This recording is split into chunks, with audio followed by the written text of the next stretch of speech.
नमस्कार सभी को। आज एक बार उपस्थित है फिर से आप लोग के सामने। आज हम बात करेंगे क्लास 10 के हिंदी मीडियम के बच्चों के लिए जो पहला चैप्टर है वास्तविक संख्याएं रियल नंबर। देखिए इस चैप्टर में यदि हम बात करें आपको 4 एक्सरसाइज मिलेगा। चारों एक्सरसाइज से आपको 6 नंबर का क्वेश्चन पूछेगा जो कि बहुत आसान आता है। यदि आप पूरा का पूरा वीडियो देखोगे आपको सारा कुछ मिलेगा। जैसे यहाँ से देखिए क्वेश्चन बनता कैसे। सबसे पहले बनेगा आपको यूक्लिड डिवीजन लेमा पर। किस पे बनेगा? यूक्लिड डिवीजन लेमा पर। मतलब जो यूक्लिड का विभाजन का जो आपका प्रमेय है उस पे आपको क्वेश्चंस बनेगा। दूसरा आपका बनेगा एचसीएफ निकालने के लिए। हो सकता है इसी मेथड से आपको एचसीएफ निकालना कह दे, मतलब जिसको बोलते हैं महत्तम समापवर्तक निकालना, इस मेथड से। तो यहां से आपको 2 नंबर का आएगा।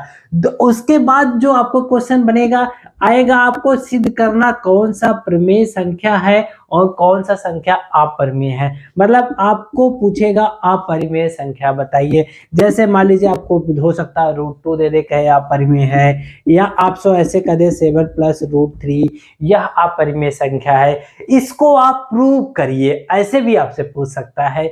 या तो आपको जो तीसरा इसमें से क्वेश्चन बनता है वह कोई नंबर दे देगा नीचे, मान लीजिए 2 का पावर m और 5 का पावर n के फॉर्म में आ गया तो आ गया, नहीं आया तो भी कोई बात नहीं। पता चलेगा कि इसका मतलब ये आगे चल के डिवाइड हो जाएगा या इसमें कितना जीरो आएगा।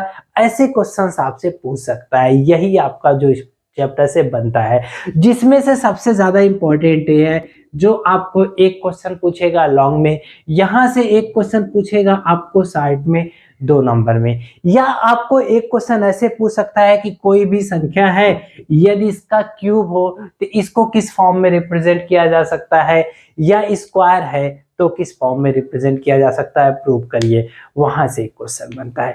तो यही इसका मेन है। आप यदि साथ बने रहते हो तो आपको पूरी चीजें समझ में आएंगी, क्रम से समझ में आएगा। आप चाहे तो इसका इंग्लिश मीडियम का भी मेरे पास वीडियो है, आप उसको देख सकते हो। नहीं तो हिंदी मीडियम की तो बात हम अभी करेंगे ही करेंगे, आपको यहाँ से भी आपको देंगे। देखिए इसके बाद हम बात करेंगे ऑब्जेक्टिव क्वेश्चंस आपको मिलेंगे। वो भी ऑब्जेक्टिव क्वेश्चंस इंग्लिश में दिया हुआ है, आप तब तक उसको देखिए। बाद में हम आपको हिंदी मीडियम वाला भी दे देंगे। एग्जाम तक सब कुछ मिल जाना चाहिए। चलिए हम बात करते हैं, आपको अच्छे से चलते हैं, स्टार्ट करते हैं। देखो हमें सीखना है, मैथ को सीख के चलते हैं, आपको बड़ा मजा आएगा। ये वास्तविक संख्याएं होती क्या है पहले इसको जानते हैं, तब हम क्रम से आगे बढ़ेंगे। देखिए हम सबसे पहले बात करते हैं संख्याओं के बारे में। संख्याएं कौन कौन सी होती है? तो संख्याएं 2 तरह की होती है। एक होता है वास्तविक और एक होता है अवास्तविक। एक होता वास्तविक और एक क्या होता है? अवास्तविक, जिसको बोलते हैं इमेजिनरी नंबर, जो मतलब कहाँ पे है पता नहीं। अवास्तविक, जिसके बाद इसके बारे इसकी इंग्लिश में इसको बोलते हैं इमेजिनरी नंबर और इसको बोलते हैं रियल नंबर। इसके बारे में आपको पढ़ना है। ये आपको मिलेगा क्लास 11th में। इसके बारे में हम क्लास 11th में बात करेंगे, जिसको आई से दिखाते हैं। ठीक है, इसके बारे में कहाँ बात करेंगे? 11 में। अब बात आया वास्तविक संख्या। ये भी 2 तरह की होती है। एक होता है परिमेय, एक होता है अपरिमेय। एक क्या होगा? अपरिमेय। अब देखो परिमेय कौन सी होती है? जिसको कहा जाए कुछ इस तरह से लिखा जा सके, लेकिन जहां Q 0 ना हो। P और Q, जो ये P और Q हमने लिखा है, एक क्या हो? पूर्ण संख्या हो। कैसी संख्या हो? पूर्ण संख्या हो। और दोनों का जो महत्तम समापवर्तक है P और Q का, यह 1 होना चाहिए। तभी हम आपको कह पाएंगे कि ये क्या है? परिमेय संख्या है। यही इसका होता है, क्योंकि जो भी बटे में होता है, भिन्न होता है, उसको हमेशा सरल वाले फॉर्म में लिखते हैं। अब बात आई अपरिमेय की। जो परिमेय नहीं होगा वही अपरिमेय हो जाएगा। मतलब जो परिमेय नहीं होगा, इसका कोई डिफिनीशन नहीं है। जो संख्या परिमेय नहीं होगा वही क्या हो जाएगा? अपरिमेय। और अभी तक आप जो अभी ये चीजें पढ़े होंगे 6 to 8, जो चीजें जितने भी नंबर आप जानते हो सब क्या है? परिमेय है या तो अपरिमेय। आप 9th में सीखे हो। परिमेय का मतलब जो आपको समझो स्क्वायर रूट से बाहर चले आए, इसको अपना कंडीशन है, या डेसिमल में है तो आपको वो डिवाइड हो जाए, ऐसे आ जाए। यदि अपरिमेय का मतलब क्या? आपसे एक नंबर में पूछ सकता है क्या पाई परिमेय है? नहीं भाई, पाई अपरिमेय है। ठीक।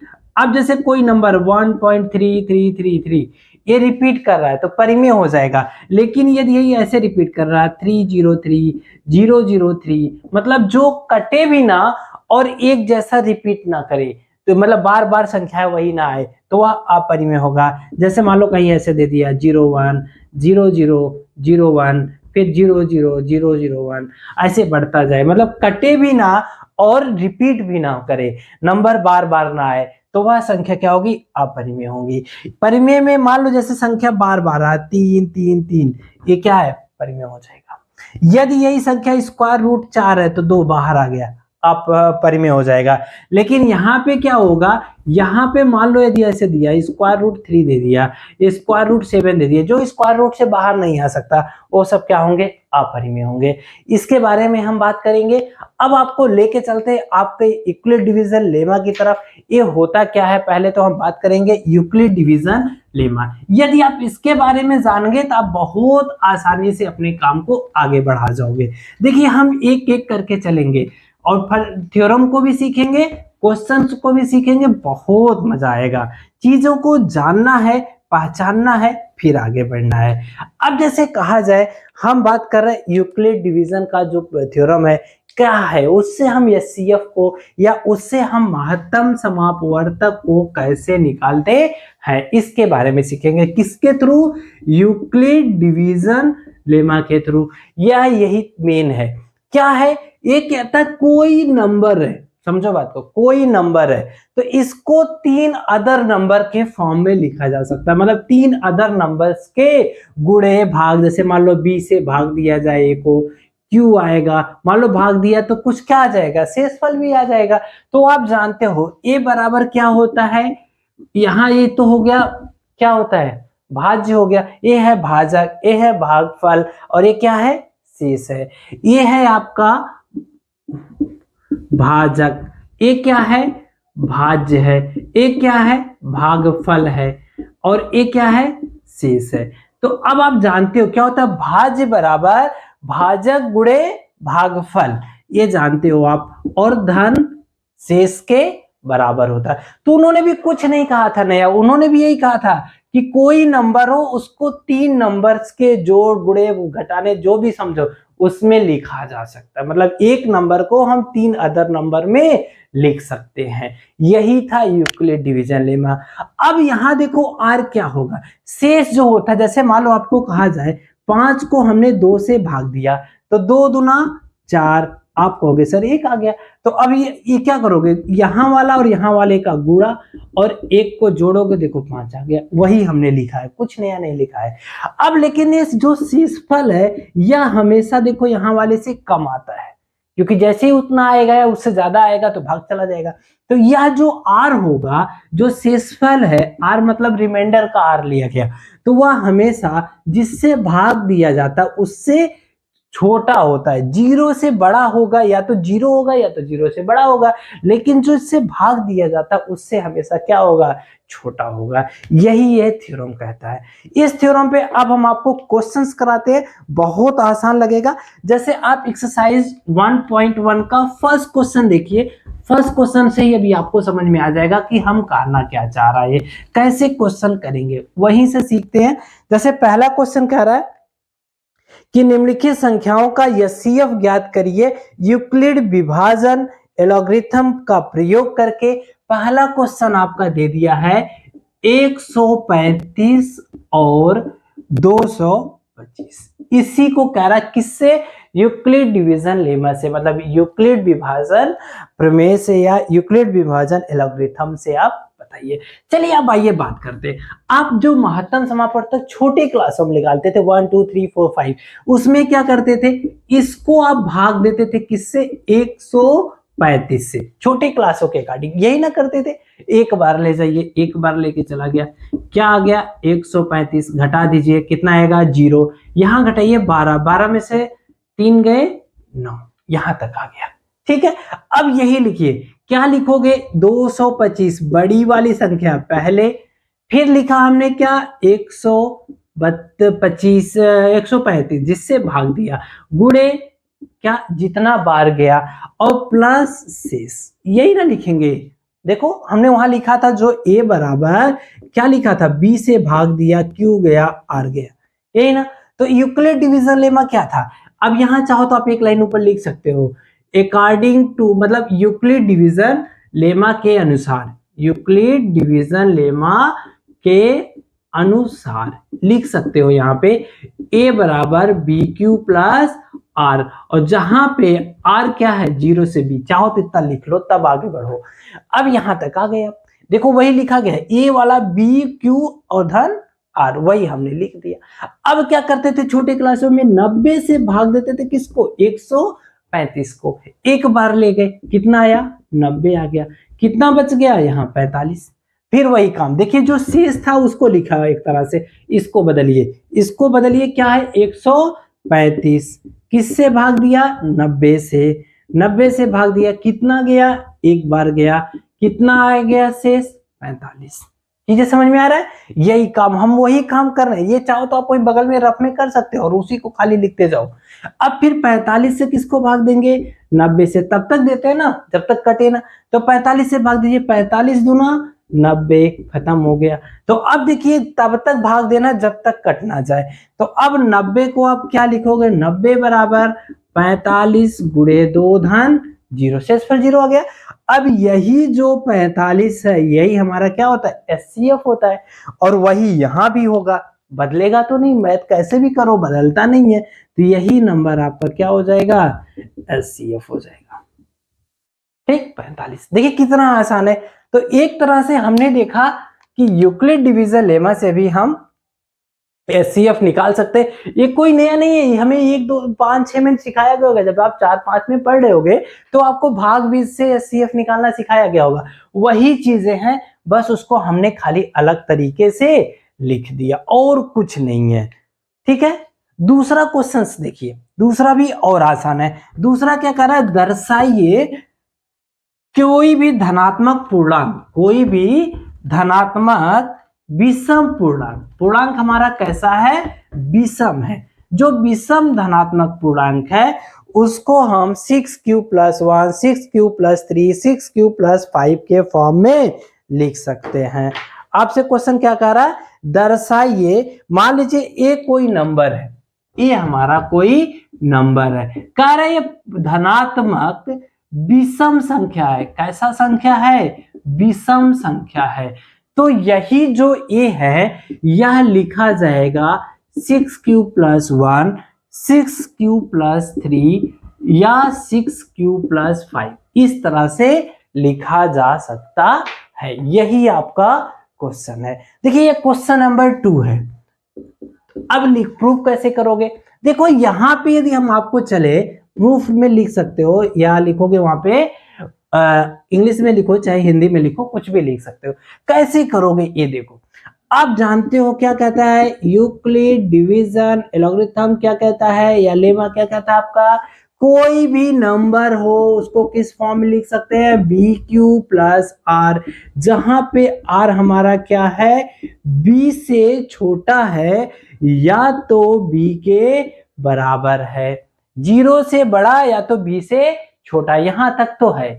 अब वही काम, इसको जरा ध्यान से देखिए बी के जगह 6 चाह रहा है, क्यू चाह रहा, आर के जगह कितना चाह रहा 1 3 और 5, ये ना चाह रहा है। तो अब ध्यान रखो यहां लिख दो, जहां इसी में रख दो, इसको मान लो 1, तो यहां रखो b बराबर 6 रखने पर, क्या लिखोगे b बराबर 6 रखने पर, जैसे b बराबर 6 रखोगे तो a बराबर क्या आ जाएगा 6q प्लस r। अब r के जगह का क्या हो जाएगा, जहां r क्या होगा 0 से लेके 6 से छोटा, मतलब r की वैल्यू 0 भी हो सकता है 1 भी हो सकता है 2 भी हो सकता है 3 भी हो सकता है 4 भी हो सकता है 5 भी हो सकता है, लेकिन 6 नहीं हो सकता। क्यों नहीं हो सकता, क्योंकि सीधे कह रहा है 6 से छोटा होगा, तो आपको 0 हो सकता है 1 हो सकता है 2 हो सकता है 3 हो सकता है 4 हो सकता है 5 हो सकता है, यही हो सकता है, इससे ज्यादा नहीं हो सकता। अब चलो कहो यदि r बराबर 0 हो जाए, इसको मान लो दूसरा इक्वेशन, r बराबर 0 हो जाए तो देखो a बराबर क्या आएगा, 6q प्लस r के जगह 0 बराबर 6q। यह 2 से कट जाएगा कि नहीं कटेगा? कट जाएगा। तो यह कौन सा संख्या हो गया? सम संख्या हो गया। छोड़ देंगे यहीं पे, मतलब ये हमें नहीं चाहिए।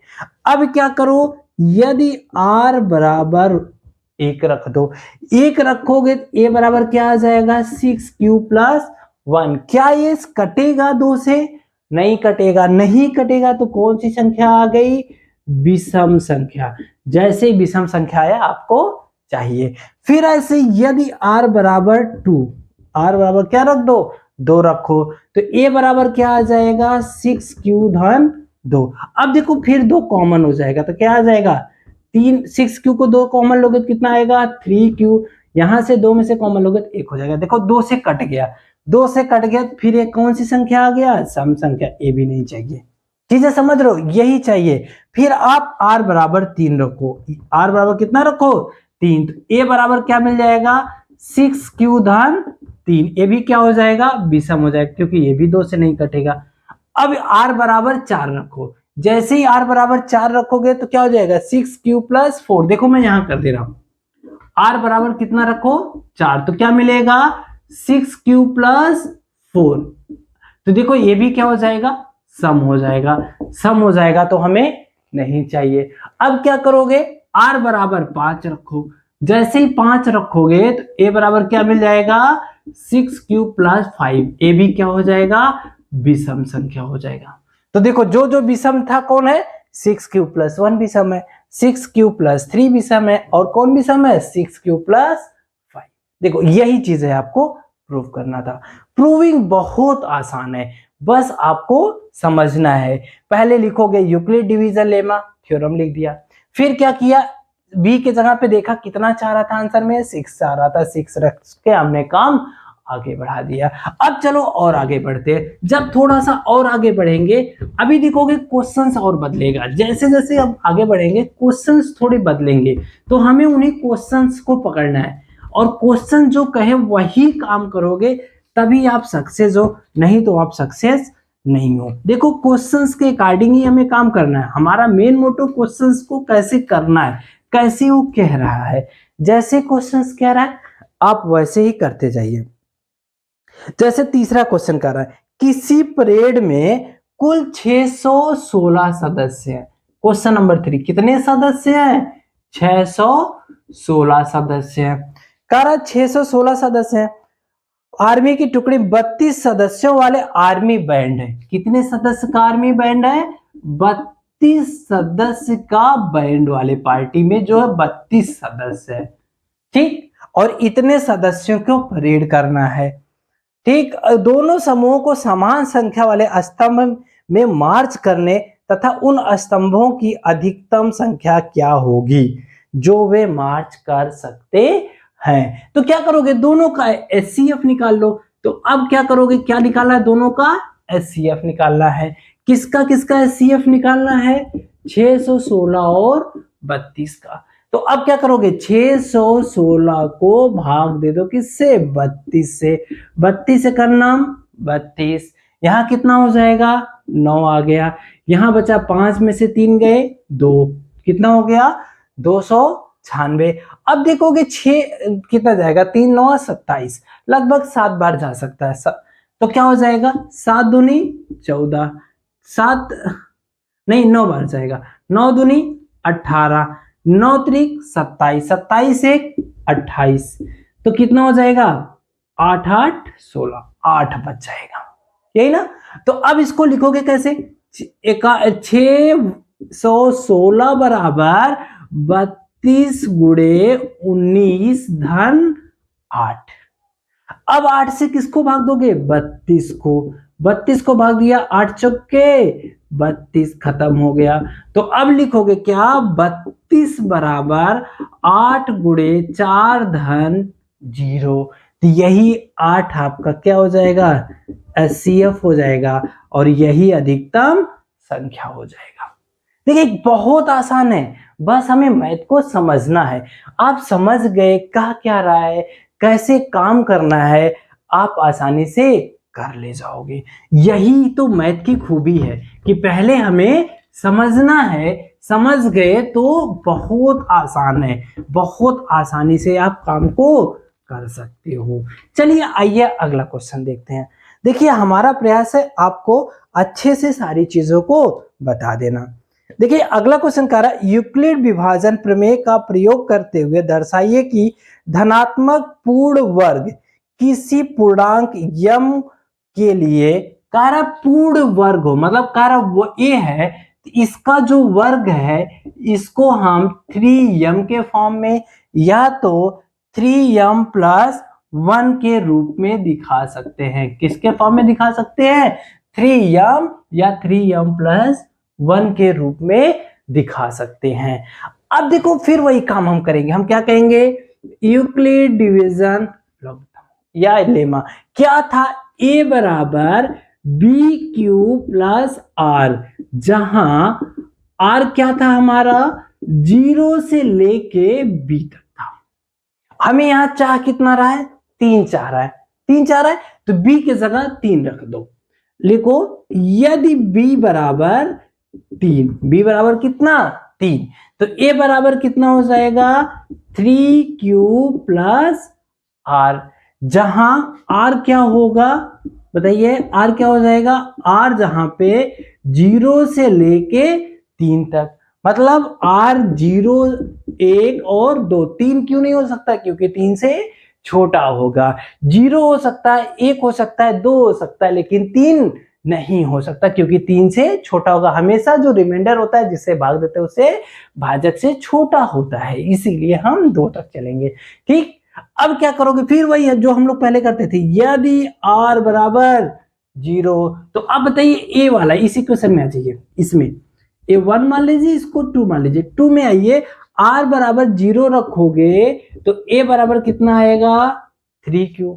आपसे कह रहा उस नंबर का स्क्वायर, तो लिख दो। दोनों तरफ वर्ग करने पर, दोनों तरफ क्या करोगे? अब वर्ग करने पर, जैसे ही वर्ग करोगे दोनों तरफ क्या मिल जाएगा?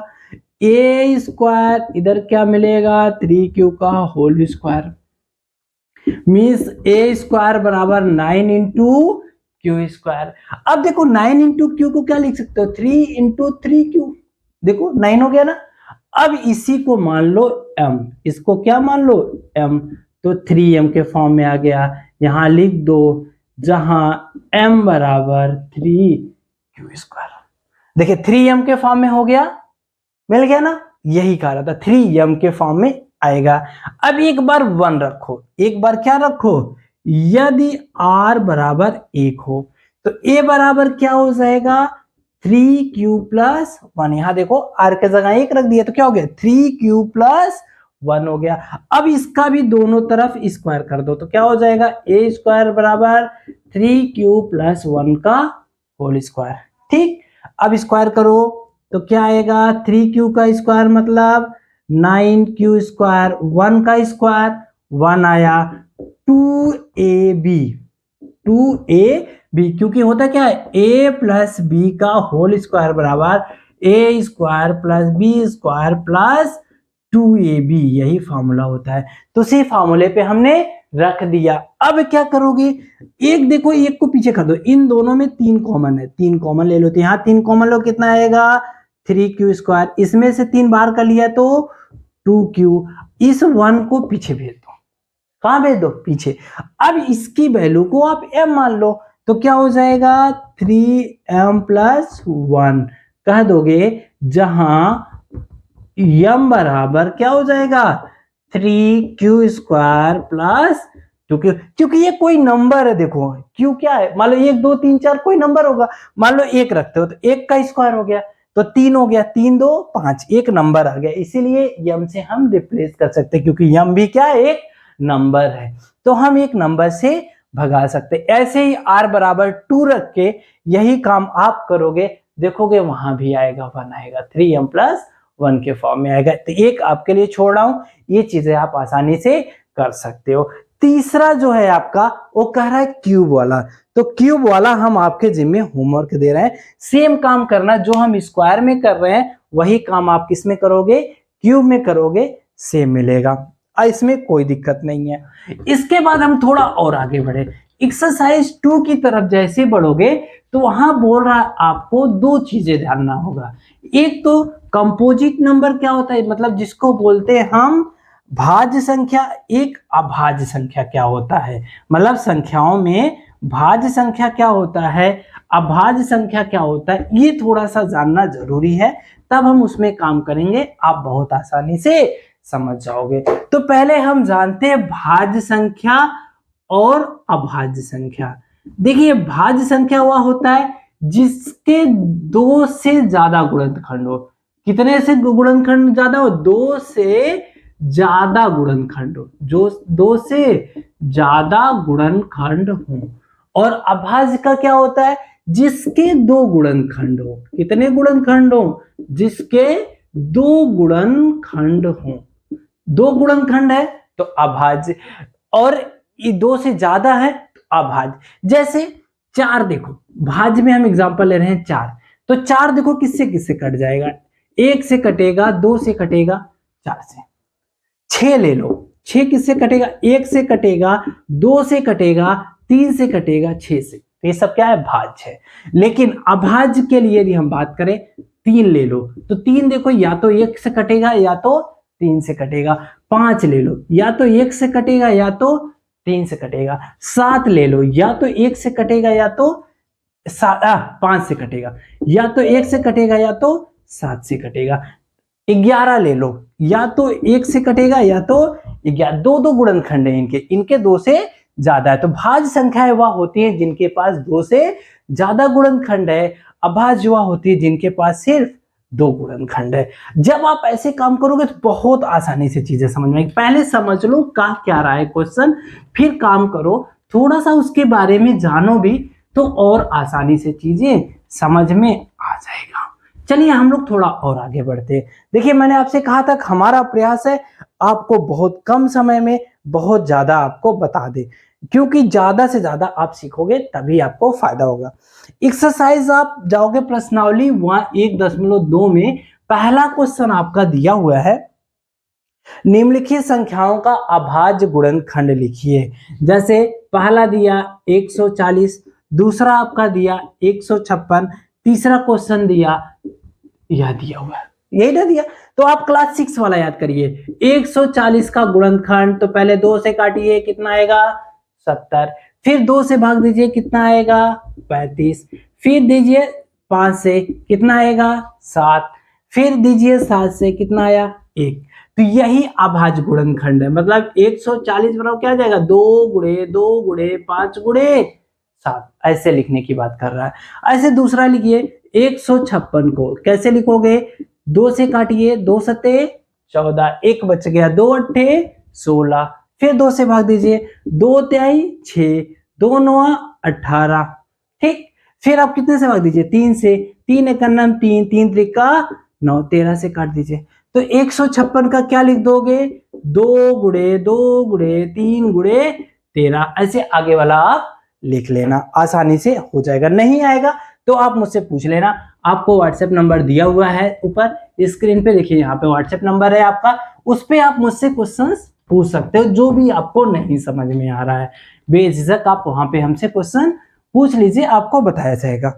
दूसरा क्वेश्चन कह रहा है पूर्णांक निम्नलिखित गुणजों का एचसीएफ एलसीएम ज्ञात कीजिए और दिखाइए दो संख्याओं का गुणनफल इक्वल टू एचसीएफ गुणे एलसीएम। आपसे कह रहा है, पहला क्वेश्चन दिया 26 और 91, कह रहा है इसका पहले क्या निकालिए, एचसीएफ निकालिए और एलसीएम निकालिए, फिर दिखाइए दो संख्याओं का गुणा, मतलब 26 गुणे 91 बराबर एचसीएफ गुणे एलसीएम, कह रहा है इसको दिखाइए।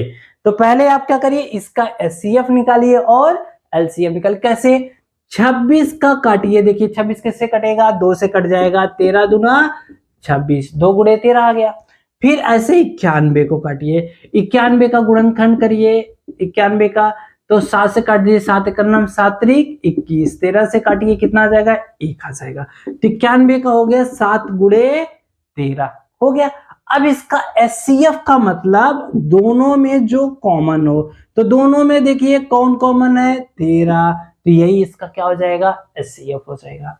अब कहा है LCM बताइए, तो LCM में जो कॉमन है उसको पहले लिख लीजिए, कॉमन था दोनों में 13, उसको लिख लिया। अब बचा कौन, 2 बच गया, और कौन बच गया, 7 बच गया, यही क्या हो गया, LCM हो गया। आप कर लीजिए गुणा, 13 गुणे 7 दूनी 14, आप गुणा कर सकते हो, 14 गुणे 13, तो क्या हो जाएगा, 3 चौके 12 के 2, 4 3 7 1 8, 182, कितना आ जाएगा, 182। ठीक, आसानी से हम चीजों को समझ सकते, ये तो हो गया। अब कह रहा दिखाइए ये वाला कि क्या ऐसा होगा, तो जरा देखिए भैया, इधर गुणा करिए और उधर गुणा किसका करिए, HCF आया 13 और LCM में कितना है, 182, दोनों तरफ गुणा करके देखोगे बराबर आ जाएगा, तो दिखा जाएगा, दोनों तरफ गुणा करके देखो क्या आएगा, बराबर आएगा। समझ में आ गया चीजें, बहुत आसान है, आप आसानी से कर सकते हो। सेम ऐसे ही दूसरा भी निकाल सकते हो, तीसरा भी निकाल सकते हो। चलिए तीसरे का भी एक क्वेश्चन कर देते हैं हम आपके सामने, ये तो था दूसरे का, तीसरे का एक क्वेश्चन करते हैं। देखिए हमारा प्रयास है आपको एक एक दो दो क्वेश्चंस हम बता दें, बाकी एक आप प्रैक्टिस करिए, जो नहीं आता आप मुझसे पूछिएगा, मैं आपको बता दूंगा। कह रहा दूसरा तीसरा क्वेश्चन कह रहा है अभाज्य गुणनखंड विधि द्वारा पूर्णांकों के HCF और LCM बताइए। क्या बताइए, HCF और LCM बताइए, किसका किसका। पहला देखिए कह रहा है जो है 12 15 और 21, 12 15 और 21, तो 12 का करिए क्या, गुणनखंड करिए, तो क्या आ जाएगा, 2 गुणे 2 गुणे 3, 2 दूना 4 3 12। ऐसे ही 15 का करिए, 3 पचे 15, 21 का करिए, 7 त्रिक 21, ठीक, 3 सते 21, या ऐसे कर लो। अब बताइए तीनों में कॉमन कौन है, देखिए तीनों में 3 कॉमन है, जो तीनों में कॉमन वही क्या हो गया, HCF हो गया। अब बात आई LCM की, तो LCM में हम करते क्या हैं, जो तीनों में कॉमन है उसे एक बार लिख लो, जो नहीं कॉमन है उसको लिख लो। नहीं कौन है, यहां देखो 2 बार 2 कॉमन नहीं है, उसको लिख लो। यहां देखो 5 कॉमन नहीं है, 5 भी बच गया, उसको लिख लो। यहां देखो 7 बच रहा है, इसको भी लिख लो। तो अब यही आपका हो जाएगा आंसर। तो देखो क्या हो जाएगा, 3 दूना 6 सते 42 और 5 दूना 10, 420। आसानी से आपको चीजें मिल जाएगा। देखिए यही तो आपको समझना है, कैसे आप आसानी से काम को कर सकते हो। हमें बहुत आसानी से आपको समझाना है, आप आसानी से कर सकते हो, ये चीजें हमें समझना है। और बहुत आसान है, बहुत मैथ बहुत आसान है, बस आप प्रैक्टिस करिए, साथ साथ आपको सब चीजें समझ में आ जाएगा। चौथा क्वेश्चन देखिए कह रहा है HCF ऑफ, दिया हुआ क्वेश्चन HCF 306 657 9 दिया है, और दूसरा कह रहा है इसका LCM क्या दिया, 306 657 का LCM बताइए।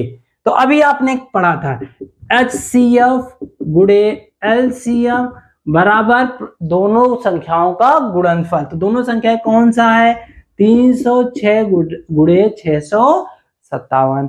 अब यहाँ पे HCF दे दिया, इसके जगह 9 लिख दीजिए, गुणे LCM 306 गुणे 6 5 7। अब देखिए LCM बराबर क्या हो जाएगा, 9 गुणे में दूसरी तरफ जाएगा, क्या हो जाएगा, भाग में हो जाएगा, दूसरी तरफ किस में चला जाएगा, भाग में चला जाएगा। 9 से दे दीजिए इसको भाग, 9 त्रिक 27, 3 30, तो कितना होगा, 9 चौके 36। अब कर लीजिए 34 का इसमें गुणा, यही आपको क्या मिल जाएगा, LCM मिल जाएगा। देख कितना आसान है चीजें, देखो बहुत आसान है, बस समझना है, समझ गए आसानी से हो जाएगा। चलिए और आगे बढ़ते, अभी और आगे बढ़ेंगे, क्वेश्चंस और आसान आएंगे। देखिए क्वेश्चंस को ही समझना है, जब आपको क्वेश्चन समझ में आ जाएगा चीजें आपको बहुत मजा आएगा। जितना ही आसानी से आप समझ जाओ उतना ही आसानी से आपको समझ में आएगा। जैसे पांचवा क्वेश्चन देखो कह रहा है, पांचवा क्वेश्चन कह रहा है n का मान बताइए जहां 6 पावर n का जो काटो तो इकाई अंक क्या हो जाए, इकाई अंक 0 आ जाए, इकाई अंक क्या आ जाए 0। अब सोचो किसी भी संख्या में इकाई अंक कैसे आता है, या तो 10 आए, यही ना, या तो मान लो जैसे 20 आ जाए, 30 आ जाए, तभी तो 0 आएगा, या तो 2 अंक का हो, या तो 3 अंक में जा रहे हो तो 2 0 आए, या तो 3 0 आए, कितना है 3 0 आए। देखो 0 आने के लिए आपको क्या होना, जैसे 10 है तो 2 गुणे 5, यहां पे आ जाओ तो कहोगे 2 गुणे 10 गुणे 10 क्या आएगा 10 गुणे 10, और 10 क्या होता है 2 गुणे 5, यहां भी 2 गुणे 5, मतलब 2 और 5 आना चाहिए। यहां आओगे तो क्या कहोगे 10 गुणे 10 गुणे 10, फिर यहां भी देखोगे 2 गुणे 5, 2 गुणे 5, यहां भी आएगा 2 गुणे 5, मतलब 0 कब आएगा, 0 तब आएगा जब 2 गुणे 5 होगा, मतलब 2 और 5 क्या होंगे उसके गुणनखंड होंगे। मतलब इकाई, एक लाइन लिख सकते हो आप ऐसे, इकाई अंक 0 होगा यदि संख्या का गुणनखंड, संख्या का गुणनखंड क्या होगा 2 और 5 होगा, क्या होगा 2 और 5 होगा, तभी वह इकाई अंक 0 रखेगा, नहीं तो नहीं रखेगा। अब जरा क्वेश्चन में ये 6 पावर n है, इसका मतलब 6 गुणे 6 गुणे 6, जितनी बार n हो जाए। अब बताइए 6 में क्या आ रहा है 2 गुणे 3, फिर आ रहा है 2 गुणे 3, क्या 5 आ रहा है, नहीं आ रहा ना, 5 आ ही नहीं रहा है तो गुणनखंड 0 कहीं आएगा नहीं। तो क्या लिखोगे 6 पावर n कभी भी इकाई अंक 0 नहीं होगा, इकाई अंक 0 नहीं होगा। क्यों नहीं होगा, क्योंकि 5 इसका गुणनखंड नहीं है, क्योंकि 5 इसका गुणनखंड नहीं है, गुणनखंड नहीं है। चीजें समझ में आ रहा है, जो कितना आसान सा क्वेश्चन है, बस खाली देख के आपको डरा दिया है, बहुत आसान सा है। चलिए आगे बढ़ते हैं, अभी और आगे बढ़ेंगे और मजा आएगा, क्वेश्चंस को सीखते हैं, बहुत आसानी से आपको समझ में आएगा, बस यही है, साथ बने रहिए, एंड तक देखिए, आपको बहुत कुछ आसान लगेगा, जितना ही आसानी से आप समझोगे उतना ही आपको आसान लगने लगेगा। क्वेश्चन नंबर 6 देखिए, कह रहा है व्याख्या करिए 7 गुणे 11 गुणे 13 धन 13, यह एक भाज्य संख्या है। कैसी संख्या है, भाज्य संख्या, इसको क्या दिखाना है भाज्य संख्या। दूसरा वाला भी सेम है, आप कर ले जाओगे। तो देखो हम क्या कर रहे हैं 13 गुणे 1 कर दे रहे हैं, दोनों में से 13, देखो पहले वाले में भी 13 एक संख्या, ये मान लो एक संख्या, ये मान लो बीच में धन है, लो ब्रैकेट लगा दिया, अभी आपको आसानी से समझ में आ जाएगा, ये बीच में धन है, तो इसमें भी 13 इसमें भी 13, 13 ले लीजिए कॉमन, तो यहाँ क्या बचेगा, पहले वाले में 7 गुणे 11, दूसरे में क्या बच जाएगा 1 बच गया। अब देखिए 13 गुणे 11 सते 77 धन 1 कितना आ जाएगा 78, 13 गुणे 78।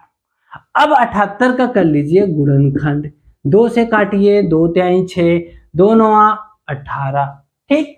अब क्या करोगे 3 से काटिए, 3 करना 3 13, 13 से काट दीजिए, तो क्या हो गया 13 गुणे 2 गुणे 3 गुणे 13। अब बताइए भाज्य संख्याओं में क्या बताया था, जिसके 2 से ज्यादा गुणनखंड हो, तो इसके भी देखिए 2 से ज्यादा गुणनखंड है, इसीलिए यह भाज्य संख्या है। क्यों भाज्य संख्या है, क्योंकि 2 से ज्यादा गुणनखंड है, ठीक। ऐसे दूसरा वाला भी है, दूसरे वाले में क्या करिएगा, दूसरे वाला जो इसका क्वेश्चन दिया है 6 7 गुणे 6 गुणे 5 गुणे 4 गुणे 3 गुणे 2 गुणे 1 धन 5, तो 5 को 5 गुणे 1 कर लीजिएगा, दोनों में से 5 कॉमन ले लीजिएगा, तो देखोगे काट के जो संख्या आएगी वो भी क्या हो जाएगा 2 गुणनखंड आ जाएंगे, भाज्य, खत्म। चलिए अगला क्वेश्चन देखिए, 7वां वाला भी आपको और आसान लगेगा, 7वां वाले पे भी हम बात करते हैं। 7वां क्वेश्चन हमारा क्या कह रहा है, 7वां क्वेश्चन हमारा कह रहा है किसी खेत के मैदान के चारों ओर एक वृत्ताकार पथ है। मान लो एक खेत का मैदान है, चारों ओर एक वृत्ताकार पथ है। इस मैदान में एक चक्कर लगाने में सोनिया को 18 मिनट लगता। मतलब सोनिया मान लो यहां से शुरू की, दौड़ते दौड़ते दौड़ते दौड़ते दौड़ते दौड़ते एक चक्कर गई सोनिया, तो कितना मिनट लिया? 18 मिनट ले लिया। फिर क्या कह रहा? और रवि भी दौड़ लगाया, जबकि रवि इसी को कितने मिनट में दौड़ लगा दिया? 12 मिनट में। रवि ने कितने मिनट में दौड़ दिया? 12 मिनट में। मान लीजिए दोनों एक ही स्थान से एक ही समय पे प्रारंभ करते हैं, एक ही दिशा में चलते हैं, पुनः कब मिलेंगे? तो जब भी ऐसा क्वेश्चन पूछे तो दोनों को एलसीएम निकाल लीजिए। तो 12 का रवि और जो सोनिया है दोनों का क्या निकालोगे? एलसीएम। तो 12 को क्या कर सकते हैं? 2 गुणे 2 गुणे 3, 4 3 12। ऐसे ही 18 का निकालिए, 2 गुणे 3 गुणे 3। अब देखो एलसीएम में हमने क्या बताया था? जो कॉमन है, पहले देखिए ए भी कॉमन है, ए भी कॉमन है, तो जो कॉमन है उसको एक बार लिखिए। जो कॉमन नहीं है, यहाँ 2 बच गया उसको भी बुला लीजिए, यहाँ 3 बच गया इसको भी बुला लीजिए। तो कितना हो जाएगा? 6 छवा के 36। आंसर हमारा क्या हो गया? 36 हो गया। तो 36 मिनट में दोनों क्या करेंगे? फिर एक ही स्थान पे मिलेंगे। कितने मिनट में मिलेंगे? 36 मिनट में। देखिए वीडियो अच्छा लगे तो लाइक जरूर करिए, अपने साथियों को शेयर भी करिए।